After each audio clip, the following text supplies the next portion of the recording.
got somebody very special here. So I want you to. I've got to get you into a state of excitement, like I did when I introduced myself earlier on. Okay. So right, I want you at this point to clap harder than you've ever clapped in your life, because it's all being recorded. And just imagine how proud you'll be when we break all world records for applause on YouTube. And you'll think, I was part of that. First of all, I saw history being made. I saw Jack read his story for the first time. And then I was part of the biggest round of applause ever, which I gave to Stefan Gough for reading a piece called On Reflection.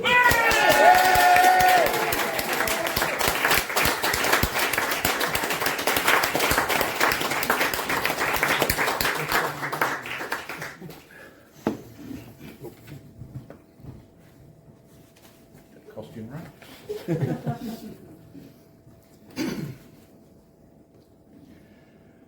Mirror, mirror, why, oh why do you keep looking at me the way you do, instead of the way you used to do? I mean to say, I've done you no wrong, have I? So why, I have to ask, do you no longer give me a fair reflection of the real me? I don't expect you to reflect the younger me, of course I don't. But it would be nice if you weren't so harsh on me, and find it within yourself to show a little leniency. 'Cause I'm a nice bloke, really, in no way resembling the bloke you seem to set before me these days, who always appears to look at me rather slyly. That's putting it mildly. In fact, if I happen to be asked if I would consider buying a car of a man like that, I would, in all honesty, have to retort, not bloody likely. Or worse, a lot bloody worse. It's like this, you see. If you could only show a little more understanding, it would make my day, it would. Life, after all, is a masquerade in so many ways. You can't always believe all you see, can you? Of course you can't. Which sort of keeps me going, it does. Yet, deep down, I have this lurking feeling that just perhaps, possibly, maybe, the image you now confront me with, if truth be known, couldn't be anywhere else but me. But I have no wish to dwell upon such a possibility, because, all things taken into account, at the end of the day, I still play off a 10 handicap at the golf club. The pro reckons I could get down to single figures if I set my mind to it. It's not as though I've let myself go, so to speak, but you don't seem to take that into any sort of consideration when you regularly fix me with that forlorn stare of yours that suggests I could be pissing against the wind. I mean, I don't expect you to portray me as some sort of cool dude, or out like that, but showing me even a modicum of understanding most certainly would not go amiss. Oh, don't get me wrong. I appreciate, after all that, you have a job to do, the way you see fit, which is commendable in a way, but I have to say that life, in my experience, has never been as black and white as that. Now, I've always been of the opinion that artistic license should be allowed to prevail. You must agree, but then again, knowing you as I do, you more than likely don't. Yet, to be fair, from my point of view, I've still got a decent mop of hair, which I can see tends to get a little silverier each time I look your way. Oh, by the way, I don't know if you've noticed, but looking your way is getting a little less frequent these days. The simple reason being that I now find it rather daunting to look your way these days.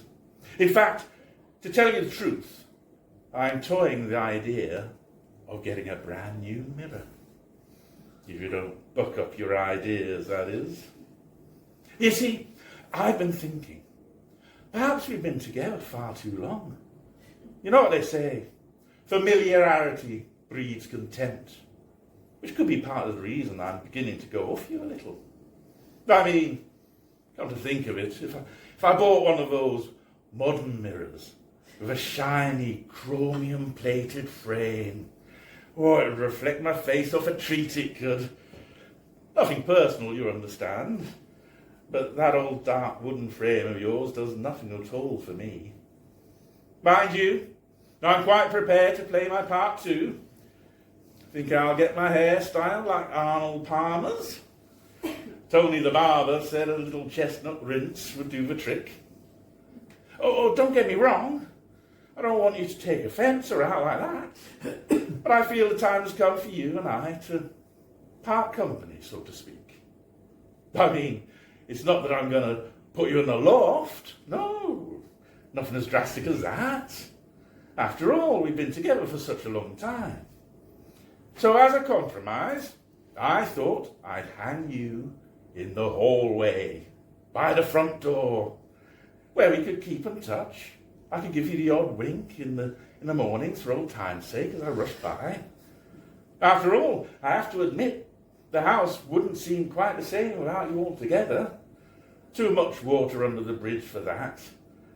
I thought you could treat it as a semi-retirement kind of posting, you know.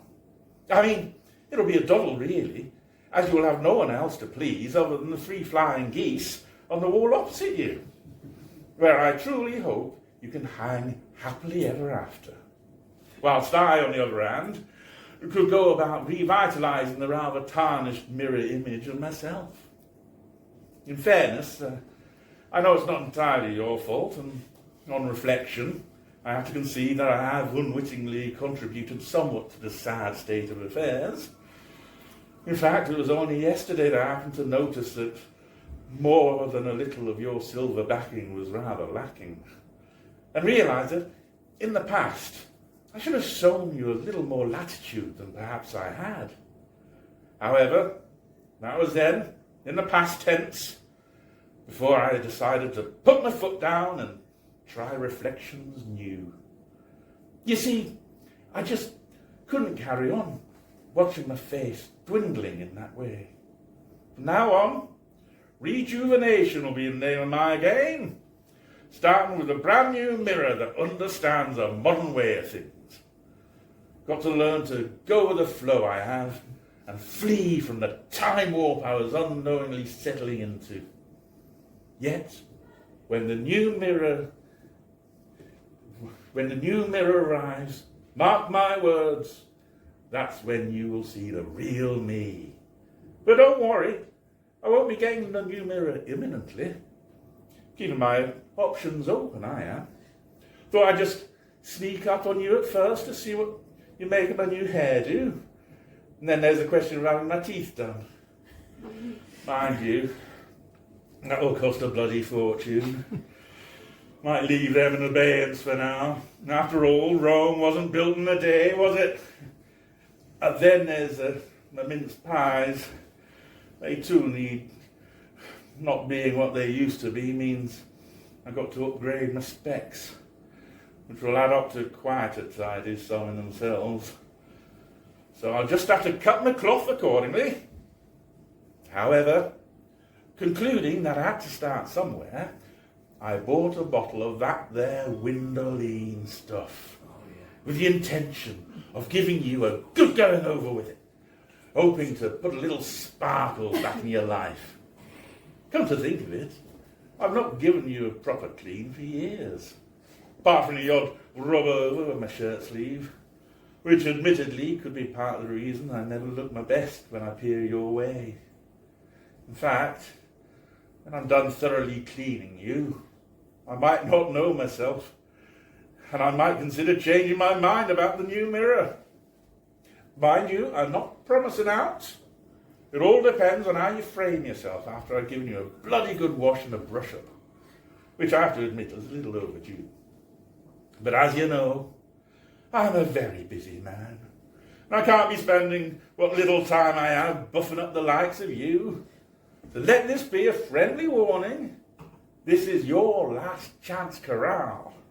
You've got to play your part too. Otherwise, It'll be the wall opposite the geese for you, it will.